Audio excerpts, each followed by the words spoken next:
From CBS News Bay Area, this is the Evening Edition. Good evening. It is Easter Sunday, and celebrations are taking place around the world, from the Vatican to right here at home. People up at sunrise today to attend Easter services around the Bay. Today is also 420, or the high holiday in cannabis culture. Normally, crowds would take over San Francisco's Golden Gate Park for a celebration, but with this year's Hippie Hill event canceled for the second straight year, two groups are splitting the same turf with very different observances. Our Dahlin has that story.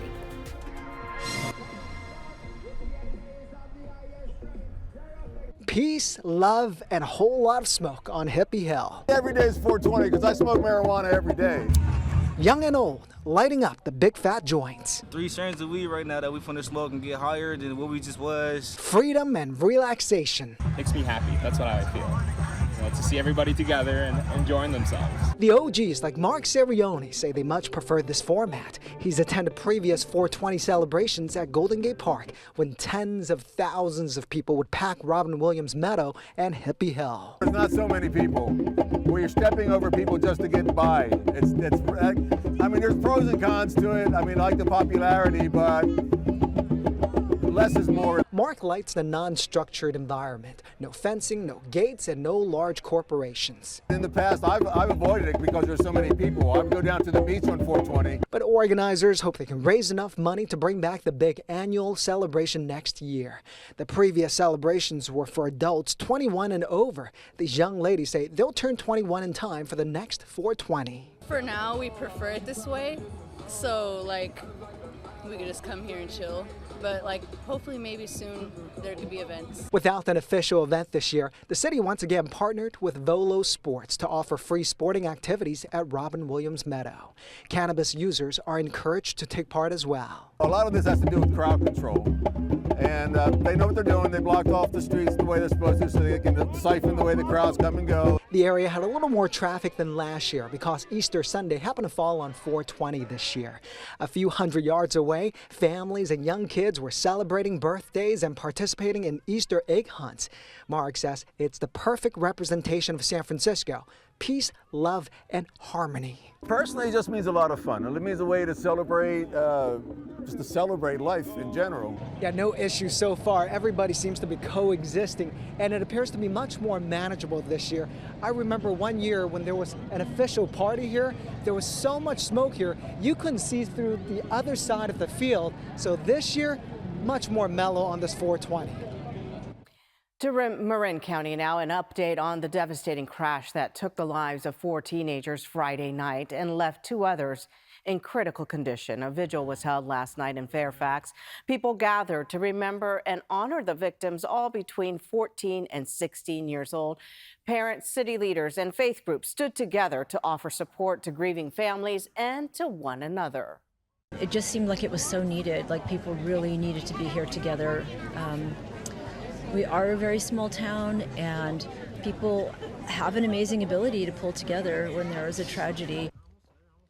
Police say the teens were in a Volkswagen SUV that hit a tree and caught fire on westbound San Geronimo Valley Road Friday.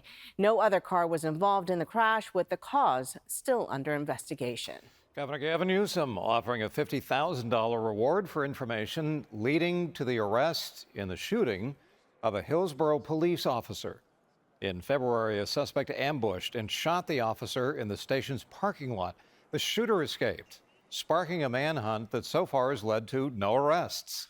The officer did survive the incident.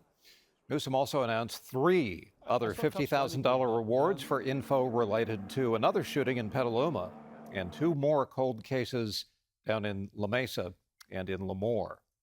On Friday, Governor Newsom issued a pardon to a Vietnam War veteran for drug offenses committed after returning home. It ended years of work by advocates to clear the record of a man who earned the nation's highest honor through acts of uncommon valor. And John Ramos has the story. This park overlooking downtown Petaluma is named for Richard Allen Penry, a man who has come to symbolize those who fought in the Vietnam War, both for their courage and for what they had to endure when they came home. And now it appears there is finally some understanding that you can't judge one without the other.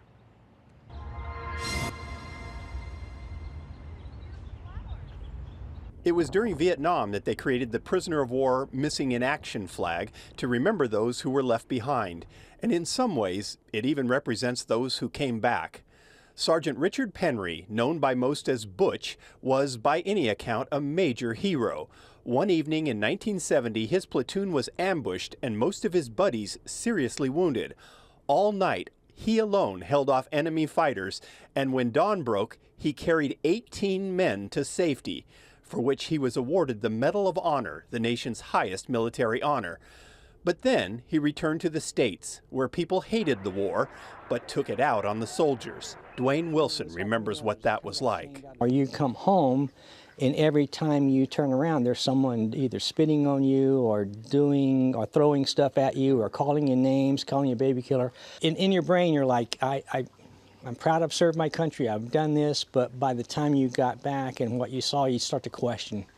And a lot of that generation either self-medicated with alcohol or drugs. Penry was in the grips of PTSD and turned to drugs to try to deal with it. He was arrested in 1973 for trying to sell $950 worth of cocaine. And it looked like that would be his legacy when he died in 1994 at age 45. But later, other soldiers who heard his story took up his cause, led by retired Major Andrew Lemarquand, who served in Iraq and Afghanistan. I started to reach out to a lot of the folks that I served with, and it's very well known now that war trauma causes PTSD, and that PTSD is leading to suicide, high rates of drug addiction, and other, whatever people choose to cope in my generation. And then it became very clear to me that Sergeant Penry never stood a chance. But now, after decades of red tape, Governor Newsom has pardoned Penry. And while that comes too late to give him solace, it means a lot to the people like Dwayne Wilson who worked to make it happen. And when I got the text that the governor had approved it, I just, yes, we've helped a brother even have his name restored. And while it was done in Penry's name, it's also for all the other guys who came home only to suffer in silence and are still suffering to this day. But Wilson says at least the country has stopped blaming its warriors and is doing what it can to get them help. If he had the services then that they have now, it would have been a life changer. He may still be alive today. Like a lot of others, Butch Penry never really made it home from Vietnam. But now, at least his country is beginning to understand the price he paid for going there. And those who took up Sergeant Penry's cause are now pushing for Petaluma's Veterans Hall to be refurbished and renamed in his honor. And still ahead here at 5, some people hunt for eggs on Easter. Others do this. I'll look at some wipeouts taking place on a curvy San Francisco street on plastic bikes. We'll have that coming up. But first, here's Zoe. Well, a warm day is ahead of us tomorrow. 80s returning to our inland communities, but this heat up, it's not going to last for long. Another cool down and more cloud coverage, along with the potential for a few showers all on the way. I'll break down all the details that you need to know coming up in my full forecast. Well, looking for excitement on this Easter Sunday, you might want to head to Potrero Hill, where one of San Francisco's most anticipated events took place today. It was the annual Bring Your Own Big Wheel race, as both kids and adults raced giant plastic tricycles down a curvy route on Vermont and 20th Streets. A couple of first-timers were a little apprehensive. Probably I'll be like a little scared at first, but hopefully it'll be calmer as I go. I just hope I get down to the bottom without crashing still. It's not even about finishing.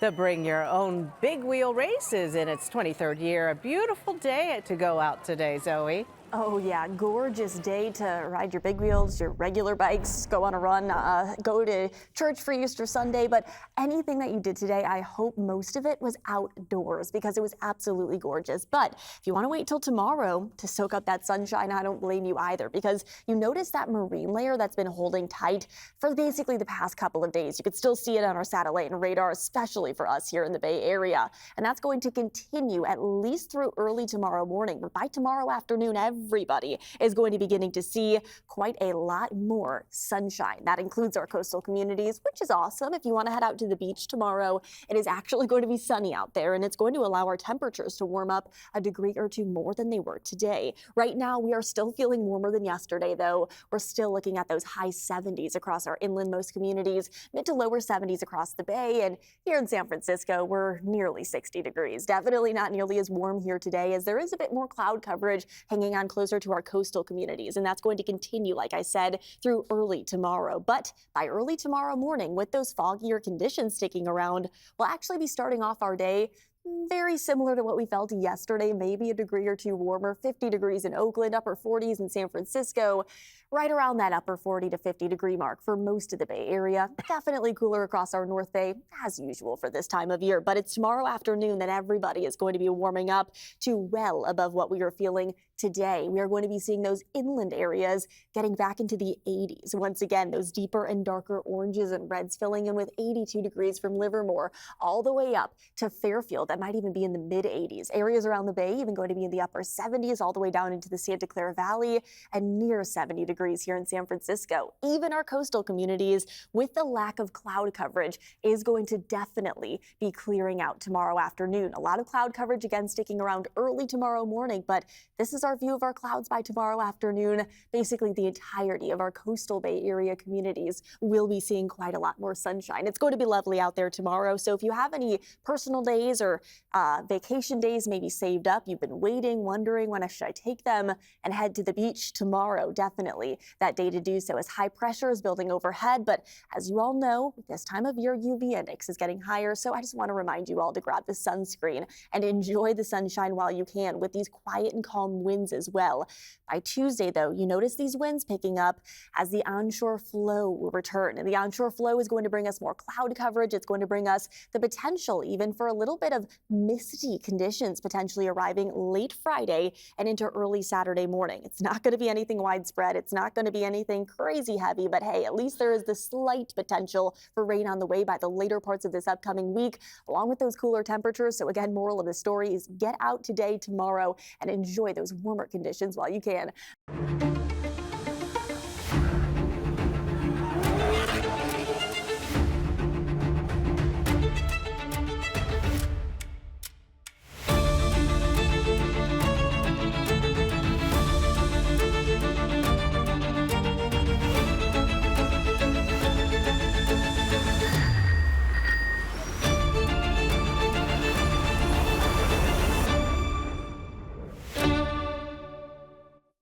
Welcome back. More than 6 decades ago, a little band known as the Grateful Dead got their start in the South Bay, but where exactly that happened is a mystery.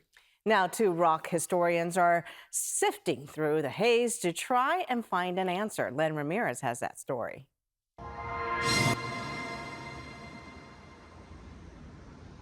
It's all part of the great mystery. It's the long, strange trip, right, Mark? Yeah, Dan Orloff and Mark Purdy are rock fans and South Bay rock historians, and they've spent 2 decades trying to solve a 60-year-old mystery. Where in San Jose did one of rock's greatest bands have their first ever performance as the Grateful Dead? They thought they had it pinpointed here, where 5th Street now dead ends at San Jose City Hall. Which would be right over there behind these walls, and actually on the side of the current San Jose City Council chambers. It was December 4th, 1965. The group had just changed their name from the Warlocks to the Grateful Dead, and a friend, counterculture figure Ken Kesey, invited them to play at a house party where he was holding one of his infamous psychedelic acid tests.